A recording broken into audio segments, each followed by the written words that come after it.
My mom smirked and said, "You'll never measure up to your sister." I stood tall and replied, "Then maybe you should ask her to cover your bills." The whole room froze in silence. Can you imagine a lifetime of being told you're just not good enough, especially by the person who's supposed to champion you?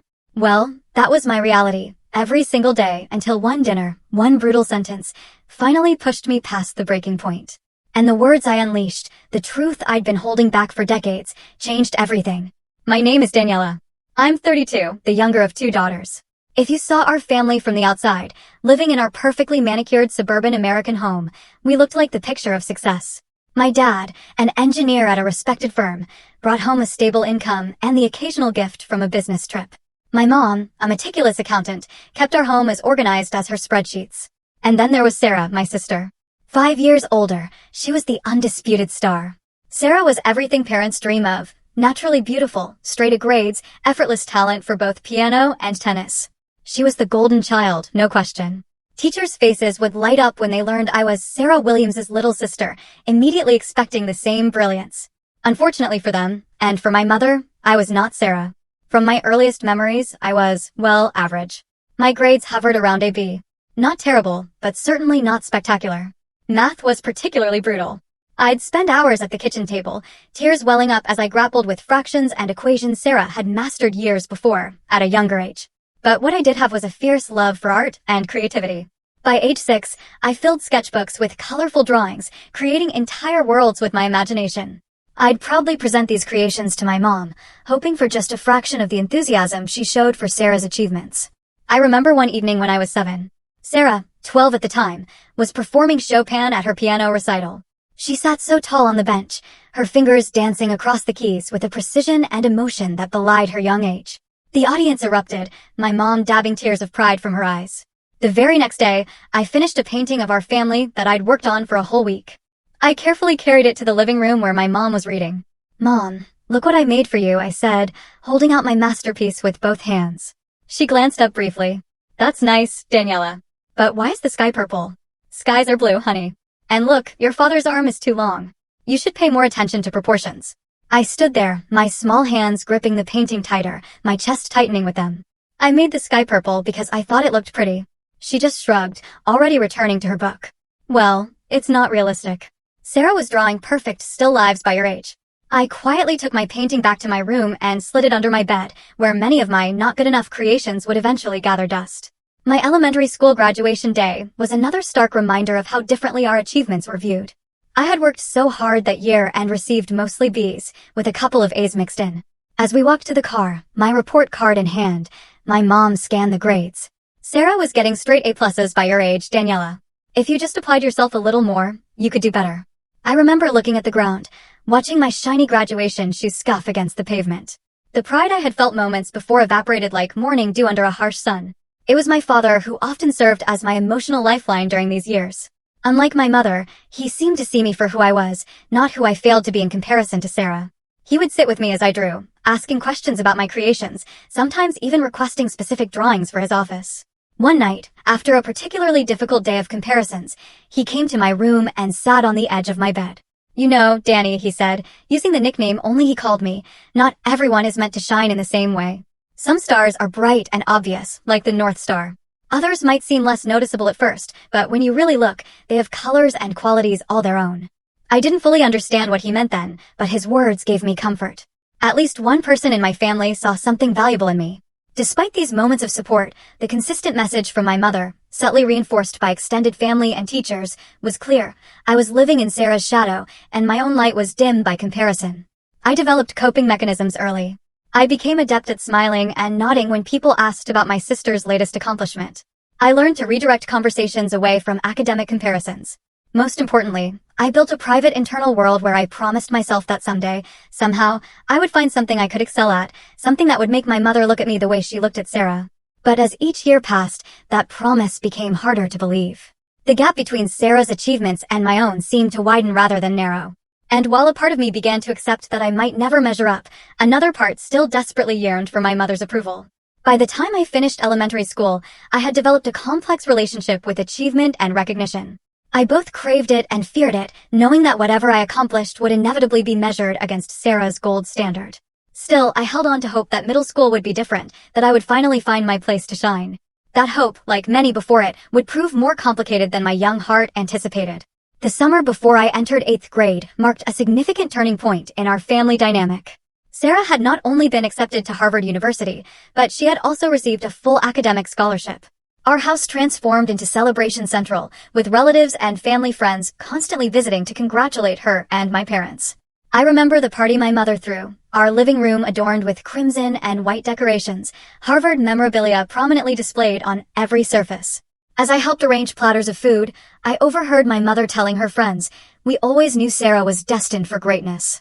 From the moment she started talking in complete sentences at 18 months, we just knew.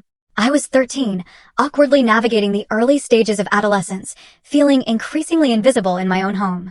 That night, as guests fawned over Sarah, I slipped away to my room, turned up my music, and began sketching aggressively in my notebook, my pencils sometimes tearing through the paper. When school started that fall, something in me had shifted. The eager-to-please student disappeared, replaced by a girl who no longer saw the point in trying. My grades, which had never been stellar but were at least respectable, began to slide. C's and even a few D's appeared on my report cards, each one met with increasing disappointment and frustration from my mother. By mid-semester, I was called to the guidance counselor's office. To my mortification, my mother had arranged the meeting. She sat primly in one of the office chairs, her back straight, hands folded in her lap, expression grim. Daniela has always been a bit of an underachiever compared to her sister, she explained to Mr. Wilson, the counselor, as if I wasn't sitting right there. But this recent behavior is concerning. Her sister was class president by this age and preparing for advanced placement courses. Mr. Wilson, to his credit, tried to redirect the conversation. Every student has their own journey, Mrs. Williams. Why don't we talk about Daniela's interests and strengths? But my mother wasn't interested in that conversation. The meeting ended with a behavior improvement plan that involved weekly progress reports and restricted privileges until my grades improved. It was around this time that I discovered a new outlet for my creativity and rebellion. The local community center offered weekend art workshops, and I began experimenting with urban art styles, fashion sketches, and mixed media that felt worlds away from the traditional still lifes and landscapes my mother thought constituted real art. My wardrobe gradually transformed too. Gone were the preppy outfits my mother preferred, replaced by thrift store finds, band t-shirts, and accessories that made me stand out rather than blend in. I dyed a purple streak in my hair, a decision that resulted in a 2-week grounding and an endless lecture about respecting my appearance. What will people think? My mother lamented. Sarah never went through a phase like this. Maybe that's the problem. I shot back. Maybe I'm tired of hearing about what Sarah would do. My social circle shifted as well. I gravitated toward other creative outcasts who didn't fit the conventional mold of success. My best friend, Emily, became my lifeline during these turbulent years. With her green-tipped hair and passion for photography, she represented everything my mother disapproved of, which made our friendship all the more valuable to me. "Your mom has Sarah goggles on," Emily told me one afternoon as we sat on the bleachers after school, avoiding going home. She can't see past her perfect firstborn to realize she has another awesome daughter who is just awesome in different ways. Those words stuck with me, providing a framework for understanding the dysfunction in our family that didn't require me to be the problem. Despite my apparent academic apathy, I continued to develop my artistic skills in secret. When my high school announced a student fashion design competition during my sophomore year, I worked for weeks on my entry, staying late after school and working at Emily's house to keep it hidden from my mother. The day of the announcement, I could barely contain my excitement when my name was called as the first place winner. My design, a reimagined vintage-inspired dress with modern architectural elements, had impressed the judges from the local art college who oversaw the competition. That evening, I burst through the front door, trophy and certificate in hand, ready to finally share an achievement my mother could be proud of. "Mom," I called out, finding her in the kitchen preparing dinner. "I won first place in the design competition." She looked up from the vegetables she was chopping, her expression more confused than pleased. "The what?" "The fashion design competition at school. Look." I held out the trophy, a small figure holding a swatch of fabric aloft. She put down her knife and wiped her hands on a towel, examining my prize with a frown. "I didn't even know you entered a competition. When did you work on this? Is this why your algebra grade slipped to a C- last month?" My heart sank. "Does it matter? I won, Mom, out of the whole school." She handed the trophy back to me with a sigh. "Daniela, if you spent half the time on your academics that you do on these art projects, you might actually have a future like your sister." Sarah was already preparing for college entrance exams by your age, not wasting time on hobbies. Something snapped inside me then. It's not a hobby. It's what I'm good at, what I love. Why can't you see that? What I see is potential being wasted, she replied coldly. These little creative projects won't get you into a good college or provide a stable future. They're not little projects to me. I shouted, my voice cracking with emotion. And maybe I don't want Sarah's future. Maybe I want my own. It was our first real confrontation, the first time I had openly challenged her vision of who I should be. I ran to my room and slammed the door, clutching my trophy and sobbing into my pillow. My father came in later, sitting quietly on the edge of my bed and placing a gentle hand on my shoulder. She just wants what's best for you, he said softly, though I could hear the doubt in his voice. No, I replied through tears. She wants what's best for Sarah. She wants another Sarah. That night marked a turning point in my relationship with my mother. The unspoken tension between us had finally found its voice, and there would be no going back to polite pretending. The situation grew increasingly strained when Sarah graduated summa cum laude from Harvard and immediately secured a position at a prestigious law firm in Boston. Once again, our home became a shrine to Sarah's achievements. A framed diploma, a law firm offer letter displayed on the refrigerator, constant phone calls from relatives congratulating my parents on raising such an exceptional daughter. All the while, I was preparing for my own graduation, applying to colleges with strong art and design programs, and trying to chart a course that felt true to myself. But with each step I took toward my own future, I felt the weight of comparison growing heavier, threatening to crush the fragile sense of identity I was building. When my college acceptance letters arrived, I received good news from several art schools, including a partial scholarship to the state university's respected design program. It wasn't Harvard, but it was exactly where I wanted to be. I imagined my mother would at least acknowledge this achievement, but her response was predictably underwhelming. State University, she said, eyebrows raised as she looked over the acceptance letter. I suppose it's better than community college. Though Sarah had offers from Ivy League schools across the board. I had anticipated this reaction and was surprised to find it hurt less than expected. Perhaps I was finally developing immunity to the constant comparisons. Or maybe I had simply reached the limit of how much I could care about her approval. Move-in day at the university dorms brought a sense of liberation I had never experienced.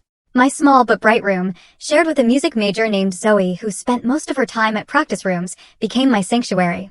For the first time, I could decorate my space exactly as I wanted. Work on my designs at any hour and exist without the looming shadow of Sarah's perfection. The first few weeks of classes were overwhelming but exhilarating. I found myself surrounded by people who thought visually, who valued creativity and original perspectives. In my Introduction to Fashion Design course, I met Professor Linda Carter, a former designer for major fashion houses who had returned to academia to nurture new talent. After our third class, she asked me to stay behind. My stomach tightened, conditioned to expect criticism when singled out by authority figures. Your preliminary sketches show real promise, Daniela, she said, flipping through my work.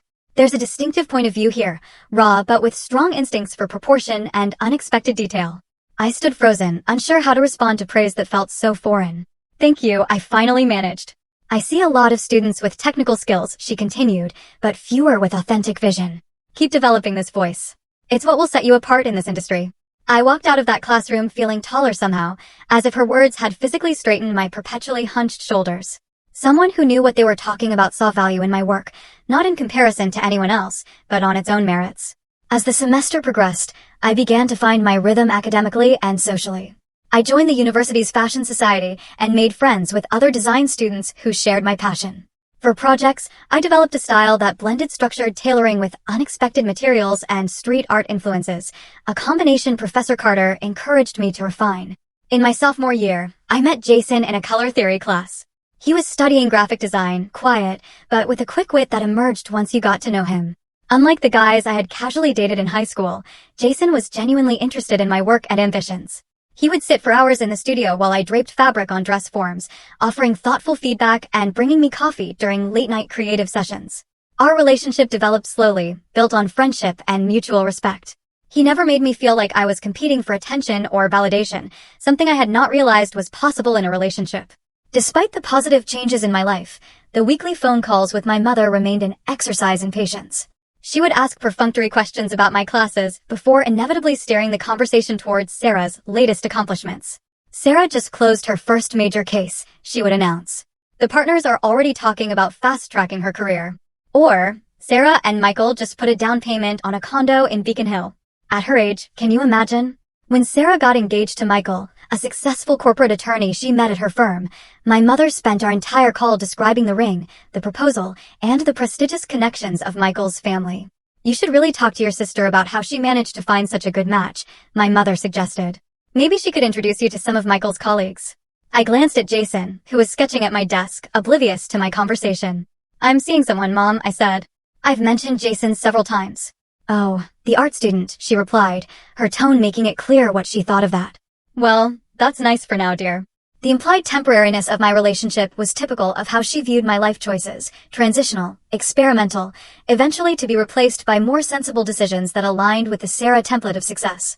By my junior year, I had established myself as one of the standout students in the design program. My work had been featured in the department's showcase exhibition, and Professor Carter had selected me for a competitive teaching assistant position. I was building a portfolio and beginning to think about internships that could launch my career after graduation. Then came the announcement of the National Student Design Competition, an annual event that attracted entries from top design schools across the country. The winner would receive a cash prize and, more importantly, an opportunity to have their work seen by industry professionals. I spent months developing my collection for the competition, pushing myself to create pieces that were both innovative and wearable. Jason and my friends witnessed the evolution of my designs, offering encouragement during moments of doubt and celebrating small victories along the way. The night before I was scheduled to submit my final portfolio, my phone rang. It was my mother calling for our weekly check-in. Hi, Mom, I answered, pinning a final piece of my presentation board. Daniela, did you hear about Sarah's promotion? She'll be the youngest senior associate in her firm's history. That's great, I said automatically, the response ingrained after years of practice. We're just so proud. Your father and I were saying how all those late nights studying have really paid off for her. There was a pause, and I knew what was coming next. How are your classes going? Still doing those fashion projects? I took a deep breath. Actually, I'm just finishing my entry for the National Student Design Competition. It's a really big deal in the industry. Oh, she said, her voice flat. Well, don't get your hopes up too high, honey. These creative fields are so competitive, and not everyone has natural talent like your sister has for law. There's no shame in being realistic about your prospects. I closed my eyes, phone pressed to my ear, surrounded by the evidence of months of hard work and growth. Thanks for the encouragement, Mom, I said, not bothering to hide the sarcasm in my voice.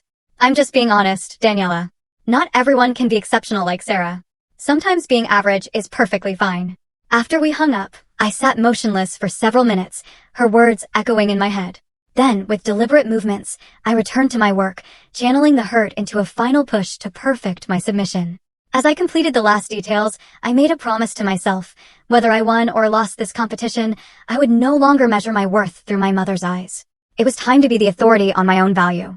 I graduated from State University with honors in design, an achievement that felt monumental to me, but was acknowledged by my mother with only a brief, "That's nice, dear," before she returned to discussing Sarah's latest courtroom victory.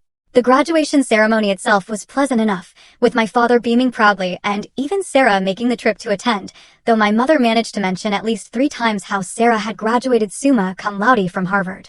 Armed with my degree and portfolio, I secured an entry-level position at Meridian Designs, a small but respected studio that created costumes for independent films and smaller theater productions. The pay was minimal, barely enough to cover my share of rent in the 2-bedroom apartment I found with a fellow graduate, but it was a foot in the door of an industry notoriously difficult to break into. My first months in the professional world were a harsh adjustment. The glamour I had associated with fashion design was quickly dispelled by the reality of tedious tasks, tight deadlines, and demanding clients.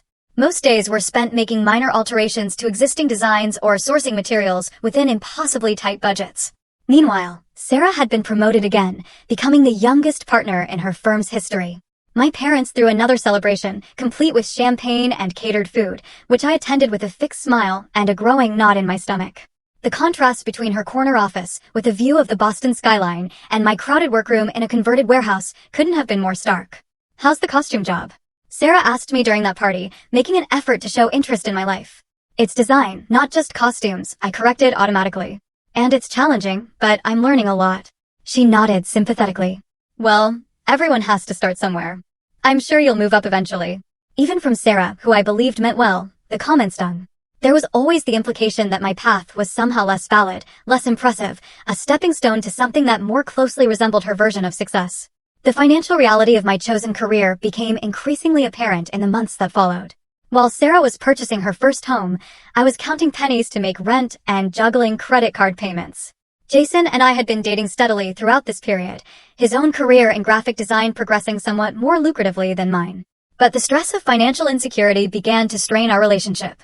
Maybe you should consider a more commercial direction, he suggested one evening after I vented about a particularly difficult day at work. There's nothing wrong with designing for retail. At least it pays better. That's not why I got into this, I replied, frustrated that even he didn't seem to understand. I don't want to create disposable fashion that ends up in landfills after one season. I know, but you also need to live, he said gently. You can barely afford groceries right now. The argument escalated, touching on deeper issues of ambition, practicality, and our different perspectives on career success. It was our first serious fight, and though we reconciled, something had shifted. 2 months later, after more tension and increasingly frequent disagreements, we decided to take a break that eventually became a permanent separation. Heartbroken and questioning my choices, I threw myself even more intensely into my work. I stayed late at the studio, volunteered for the most challenging projects, and spent weekends developing my own designs, refusing to give up on the vision that had sustained me through years of doubt. The turning point came unexpectedly. Meridian was contracted to create costumes for an experimental theater production, and due to budget constraints and a tight timeline, I was given more responsibility than usual. I designed a series of transformative garments that could be modified on stage to represent character evolution, using techniques I had developed in my personal work. Opening night arrived, and I stood nervously in the back of the theater, watching as the actors brought my designs to life. The audience gasped audibly during a particularly dramatic transformation scene. And at the after-party, the director made a point of publicly acknowledging my contribution. The costumes were characters themselves tonight, he said, raising a glass in my direction. Daniela Williams has created something truly special here. Among the attendees was a local fashion blogger who approached me for an interview about my design process. The article she published the following week caught the attention of Emma Wilson, a well-established designer known for her avant-garde creations and commitment to sustainable practices. To my shock, Emma emailed me directly, expressing interest in my work and inviting me to show her my portfolio. Our coffee meeting turned into a 3-hour conversation about design philosophy, innovation, and the future of fashion. By the end, she had offered me a position on her small but influential design team. The salary was still modest by most standards, but it represented a significant improvement in both my financial situation and professional standing. More importantly, it was validation from someone whose opinion I deeply respected. I called my parents that evening, eager to share what felt like my first significant professional breakthrough. Emma Wilson, my mother repeated after I excitedly explained who she was and the opportunity one had been offered. I've never heard of her. Is this still costume work? No, Mom. This is high-end fashion design. Emma's work has been featured in Vogue and worn on red carpets. This is a really big deal. Well, that sounds nice, she said, her tone suggesting the opposite. I suppose you were lucky to meet her at that theater thing. It wasn't luck, I said, my excitement curdling into familiar disappointment. She sought me out because she was impressed by my work. My mother hummed noncommittally. Speaking of impressive work, did Sarah tell you about her latest case? She's representing that technology company in the big antitrust suit. It's been in all the papers. I ended the call shortly after, promising myself that this would be the last time I sought her approval. My father called back 10 minutes later. I just wanted to say congratulations, Danny, he said warmly. I looked up this Emma Wilson, and her designs are remarkable, different like your work. I'm proud of you for catching her eye. His support meant everything, a small island of validation in a sea of indifference.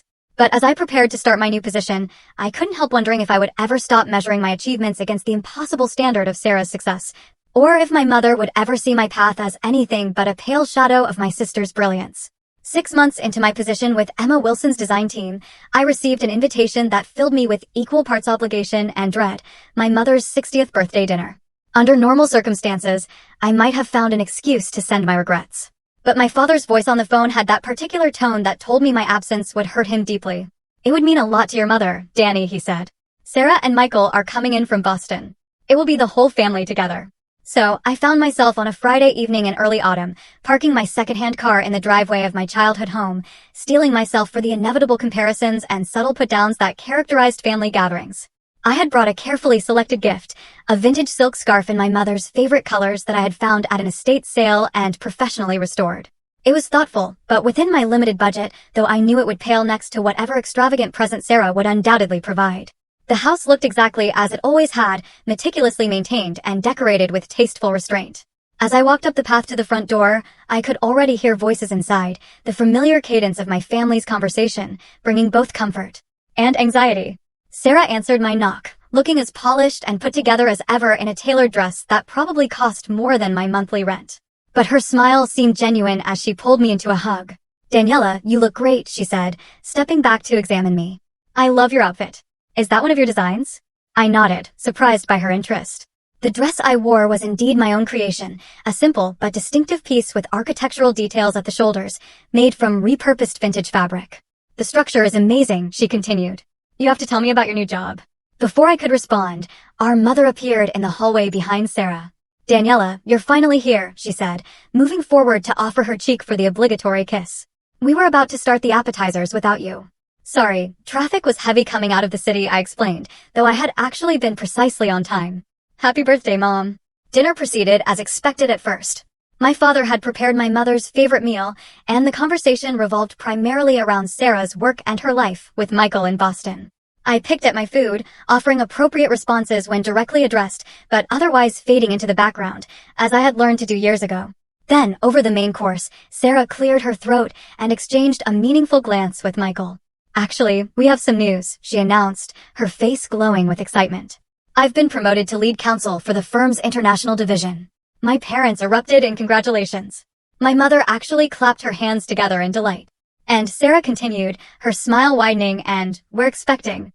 I'm 3 months pregnant. The news of my impending niece or nephew momentarily overshadowed even the impressive career announcement. My mother's eyes filled with tears as she rushed around the table to embrace Sarah, while my father beamed with grandfatherly pride. I offered my own sincere congratulations, genuinely happy for my sister, despite the familiar twinge of inadequacy her achievements always inspired. A toast, my father declared, raising his glass to Sarah and Michael. And to the newest member of our family. We all raised our glasses, my mother dabbing at her eyes with her napkin. My first grandchild, she said, her voice thick with emotion. Sarah, you have always made us so proud. And now this, it is perfect. As the excitement settled and conversation returned to details of Sarah's pregnancy and plans for the baby's room, I found myself wanting to contribute something positive to the evening. Despite years of disappointment, some childish part of me still craved my mother's approval. I actually have some news, too, I said during a lull in the conversation. All eyes turned to me, and I felt a nervous flutter in my stomach. One of my designs has been selected for inclusion in the New York Fashion Week showcase for emerging designers. There was a moment of silence before Sarah spoke. Daniela, that's incredible. New York Fashion Week is huge. My father reached over to squeeze my hand. Congratulations, Danny. When is it? We should all try to be there. It's next month, I replied, warmed by their reactions. It's just one piece in a group showcase, but it's a big opportunity for exposure. I looked toward my mother, hoping for some sign of enthusiasm. Her expression was polite, but noticeably less animated than it had been moments before. Is that so? She asked. Well, that sounds nice. Is it the main event or some sort of sideshow? The dismissiveness in her tone was so familiar, it almost didn't hurt anymore. Almost. It's part of the emerging designers platform, I explained, keeping my voice even. Many successful designers got their start there. My mother nodded, her interest clearly waning. I suppose any exposure is good in your field. She turned back to Sarah. Now, about the baby shower. I was thinking we could host it here, maybe with a garden theme since the due date is in spring. The conversation moved on as if my news had been nothing more than a minor interruption. I fell silent again, pushing food around my plate and wondering why I had bothered to share my achievement at all. Later, as we moved to the living room for coffee and birthday cake, my parents began discussing plans for their upcoming 40th wedding anniversary. We were thinking of renting a venue, my father explained. Nothing too elaborate, but something nice to mark the occasion. Those places charge a fortune these days, my mother said, frowning. I was looking at the Gardenia room, but their minimum is $3,000, not including food or drinks. I could contribute, Sarah offered immediately. Consider it part of your anniversary gift. That's very generous, sweetie, my mother beamed. Michael's firm must be treating you well.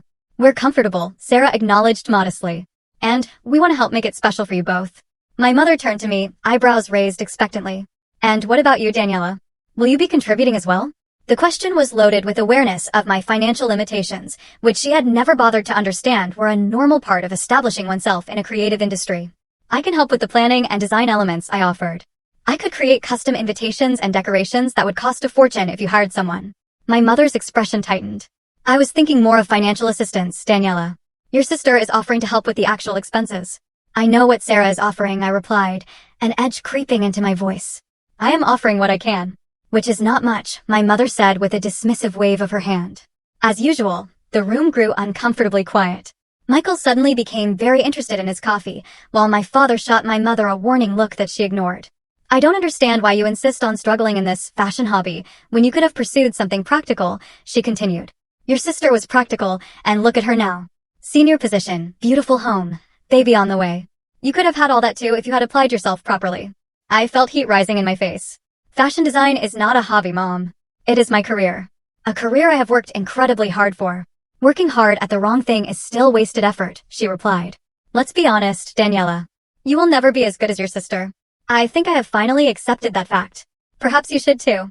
The words hung in the air like a slap. 20 years of comparisons, disappointments, and diminished achievements crystallized in that single brutal statement. I looked around the room. Sarah appeared mortified. My father, stunned into silence. My mother sat primly on the edge of her chair, her expression suggesting she had simply stated an obvious truth that everyone had been too polite to mention. Something shifted inside me in that moment. The hurt was still there, but it was overshadowed by a sudden, surprising clarity. I stood up slowly, my hands steady, despite the emotions churning inside me. If I will never be as good as Sarah, I said, my voice calm and clear, then perhaps you should ask her to pay your bills. The silence that followed was absolute. My mother's mouth opened slightly in shock, her cheeks flushing with color. Excuse me, she finally managed. You heard me, I continued, finding strength I didn't know I possessed. If Sarah is your measuring stick for success and value in this family, then direct all your expectations her way. Ask her to fund your anniversary party. Ask her to validate your life choices. Ask her to fulfill whatever dreams you had that I apparently keep failing to meet. I took a deep breath, years of suppressed thoughts finally finding voice. For 20 years, I have tried to make you see me, not as a comparison to Sarah, but as my own person, with my own talents and dreams. But you have never been interested in who I actually am, only in who I fail to be. That's not true, my mother protested weakly. I just want what's best for you. No, I shook my head. You want what's best for you. You want the prestige of having two Harvard-educated, conventionally successful daughters you can brag about to your friends. But that is not who I am, and it is not who I want to be. I turned to Sarah, whose eyes were wide with a mixture of surprise and what looked like dawning respect. Sarah, I love you, and I am genuinely happy for your success. But Mom has used you as a weapon against me my entire life, and I cannot pretend anymore that it does not hurt. To my surprise, Sarah stood up and moved to my side. She's right, Mom, she said quietly. You have always compared us, and it has not been fair to Daniela. Do you know how much pressure I have felt knowing you were using my achievements to make her feel inadequate? Do you have any idea how that has affected our relationship as sisters? My mother looked genuinely confused, as if the possibility that her behavior had damaged both her daughters had never occurred to her. I just always pushed you both to excel, she said defensively.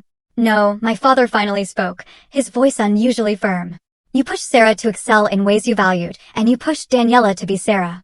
That is not the same thing, Elizabeth. The use of my mother's first name, something my father rarely did in family settings, underscored the seriousness of the moment. My mother looked at him, betrayal written across her features. I have sat by too long watching this dynamic, he continued. I told myself it wasn't my place to interfere with how you parented. But I was wrong. I should have spoken up years ago when I saw how your constant comparisons were hurting Daniela. My mother's face crumpled slightly, though whether from genuine remorse or simply from being confronted, I couldn't tell. I felt suddenly exhausted. Decades of emotional suppression, taking their toll now that the dam had broken. I think I need some air, I said, moving toward the front door. No one tried to stop me as I stepped outside into the cool evening, closing the door behind me with a soft click that somehow felt like the period at the end of a very long, complicated sentence. I sat on the front steps, breathing deeply and feeling simultaneously lighter and terrified. I had finally said the words I had been holding back for most of my life, but I had no idea what would happen next. Would this be the end of my relationship with my mother? Had I irreparably damaged our family? Or was there some possibility, however small, that this confrontation might lead to healing? As I gazed up at the emerging stars, I realized that regardless of what happened next, I had finally stood up for myself and my worth. For the first time in my life, I had refused to accept the narrative that I was a lesser version of my sister. Whatever came next, I would face it as Daniela, on my own terms, no longer defined by who I was not. The week following my outburst at my mother's birthday dinner passed in a blur of emotions and uncertainty. I threw myself into work, grateful for the demands of preparing for Fashion Week that kept my mind occupied during daylight hours. At night, however, I would lie awake, replaying the scene in my mind, alternating between vindication and guilt, relief and anxiety. I had not spoken to anyone in my family since walking out that night.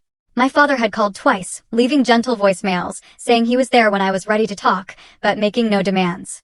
My mother's silence was deafening, but not surprising. What did surprise me was the text I received from Sarah on the 6th day. Can we talk? Just us. We arranged to meet at a cafe halfway between my apartment and her hotel.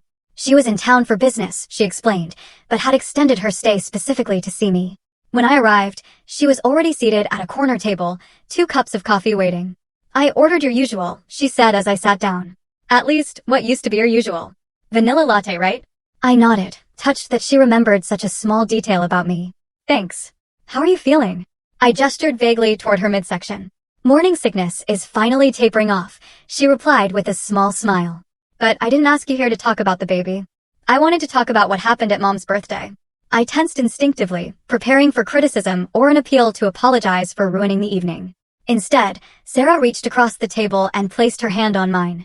I'm sorry, she said, her eyes sincere. I'm so sorry that I never realized how much pain you were in or how my achievements were being used against you. I should have seen it. The unexpected apology caught me off guard. It wasn't your fault, I said automatically. You were just living your life, being successful. Maybe, she acknowledged. But I wasn't being a good sister. I knew Mom compared us, but I convinced myself it was normal parenting, or that it would push you to find your own path. I never considered how damaging it really was. We talked for nearly 3 hours, truly communicating perhaps for the first time in our adult lives. Sarah shared her own struggles with our mother's expectations, the pressure she felt to maintain her perfect image, and her genuine admiration for my creative talents and determination. You know what's ironic, she said, stirring the remnants of her 3rd cup of tea. I used to be jealous of you. I nearly choked on my coffee. Jealous of me? That's absurd. Not at all, she insisted. You always knew exactly what you wanted to do. You had this passion for design from the time you were little, and you never wavered. I fell into law because it was what was expected, what I was good at, but I never had that certainty, that fire you have. Her words shifted something fundamental in my understanding of our family dynamic. I had always seen Sarah as the golden child, effortlessly perfect and secure in her place. The idea that she might have envied aspects of my life had never occurred to me. So what happens now? I asked eventually. With Mom, I mean. Sarah sighed. She's hurt and confused. I don't think anyone has ever challenged her worldview like that before. Dad is finally standing up to her too. They're having a lot of conversations behind closed doors. As we parted with a genuine hug, I felt the first stirrings of hope that perhaps our relationship as sisters could evolve into something healthier, something based on mutual respect rather than competition. 2 days later, my father showed up at my studio during lunch break. I had texted him the address, but was still surprised to see him navigating the creative chaos of the workspace, looking simultaneously out of place in his button-down shirt and immensely proud as he examined the sketches and fabric samples strewn across my desk. This is where the magic happens, huh? He said carefully, picking up a design board for my Fashion Week piece. Something like that, I replied, self-conscious, but pleased by his interest. It's usually not quite this messy. We went to a nearby sandwich shop where he asked thoughtful questions about my work before eventually steering the conversation to what we both knew was the real reason for his visit. I owe you an apology, Danny, he said solemnly. I should have protected you more. I knew what was happening, how your mother's comparisons were affecting you, but I took the path of least resistance. I would comfort you privately instead of challenging her publicly. You were always my supporter, Dad, I said, meaning it. I don't know if I would have survived that house without you.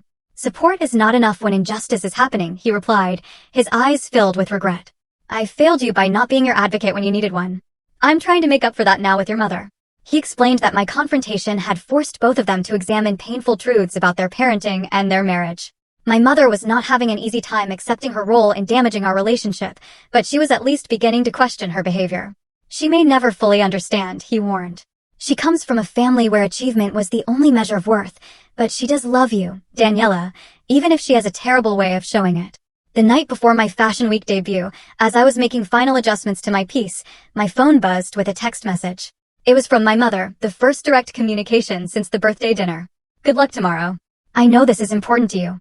No effusive praise, no declaration of having seen the error of her ways. But it was something, a small acknowledgement of my world on my terms. I replied with a simple thank you, uncertain whether to add more, ultimately deciding that small steps were still progress. The morning of the showcase, I was a bundle of nerves and excitement. Emma had given me the day off to prepare, and the emerging designers had been allocated time for final fittings and adjustments before the evening event. My piece, a deconstructed evening gown that transformed through a series of strategic elements to reveal different aspects of its structure, represented everything I had been working toward. As I helped my model into the complex garment, checking each detail obsessively, I tried not to think about who might or might not be in the audience. This moment was about my work, my vision, not about family approval or validation. The showcase itself passed in a blur of lights, music, and adrenaline. Standing backstage, I watched as my creation moved down the runway, the audience reacting with appreciative murmurs as the model demonstrated the transformative elements of the design. Emma squeezed my shoulder in silent approval, and I felt a surge of professional pride untainted by old insecurities. It was only after the showcase, during the reception that followed, that I saw them. My father was easy to spot, his height making him visible above the crowd.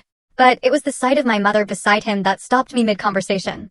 And next to her, Sarah and Michael, all of them scanning the room, clearly looking for me.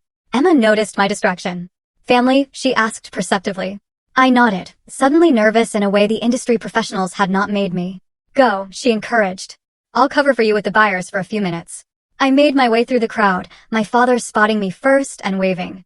As I approached, I could see my mother was uncomfortable in this unfamiliar environment, her posture rigid and her smile tight.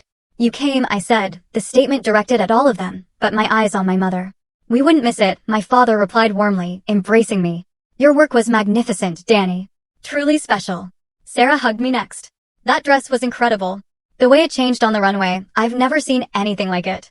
My mother stood slightly apart, taking in the scene around us, the fashion industry crowd so different from her usual social circles. Finally, she looked directly at me. "It was very creative," she said, her tone careful, as if she was trying to find the right words in a foreign language. The audience seemed quite impressed. Coming from her, it was practically a standing ovation. I noticed she was wearing the vintage scarf I had given her for her birthday, a small gesture that spoke volumes. "Thank you for coming," I said sincerely. "All of you. It means a lot." "Emma Wilson spoke to us briefly," my father said.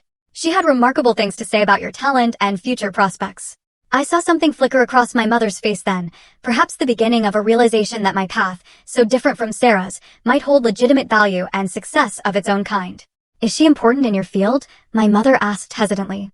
"Very," I replied, not elaborating, letting her sit with the knowledge that someone important valued my work. We didn't have a dramatic reconciliation that night. There were no tearful apologies or profound declarations of change.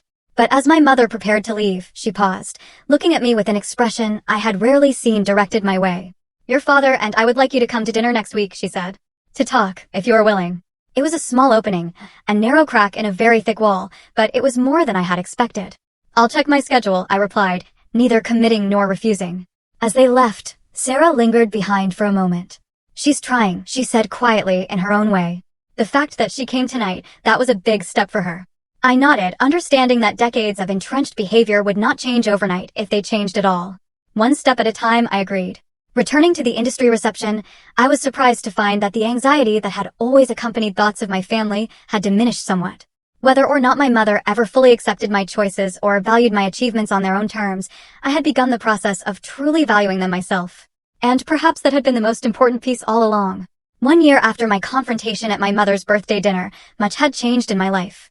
The exposure from New York Fashion Week had led to valuable connections and opportunities, eventually allowing me to leave Emma's team with her blessing to establish my own small design studio. It was hardly an empire, just a modest space with 2 part-time assistants. But it was mine, built on my creative vision and determination.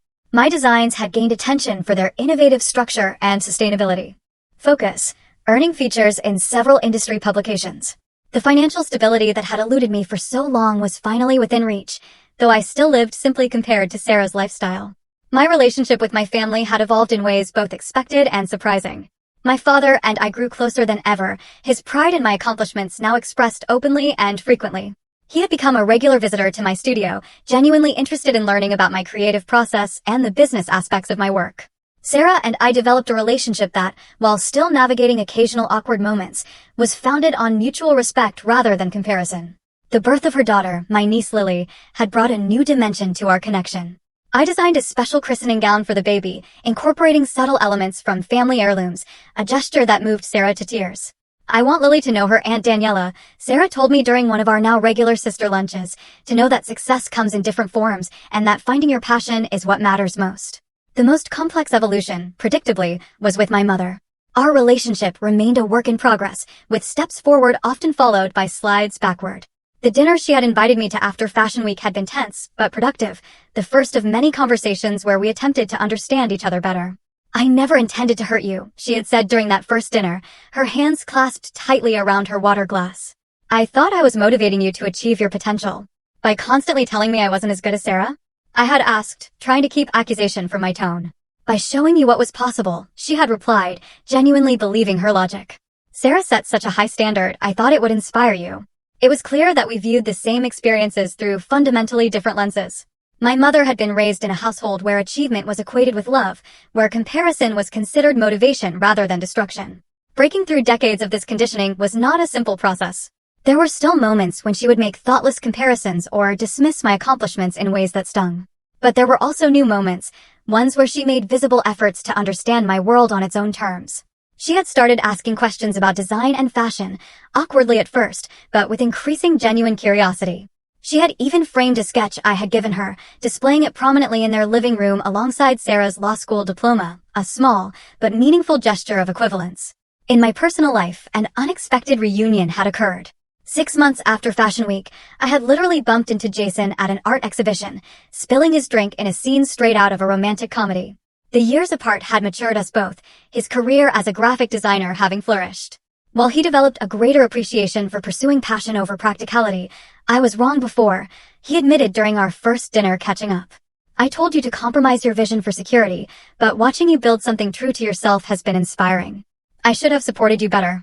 Our relationship rekindled slowly, both of us cautious after our previous ending. But there was a depth and understanding now that had been missing before. He understood my work ethic, my need to create on my own terms, and I appreciated his stability and thoughtfulness in ways my younger self had taken for granted. The most profound change, however, was internal. The confidence that had begun to emerge the night I finally stood up to my mother had grown stronger with each passing month.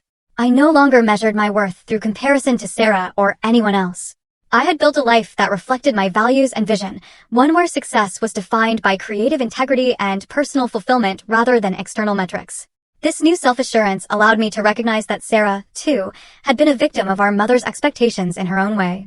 The perfect daughter role had come with its own pressures and constraints. Our conversations revealed how she had sometimes envied my artistic freedom while feeling trapped by the very success that had earned our mother's approval. Learning to forgive my mother was perhaps the most challenging aspect of my journey.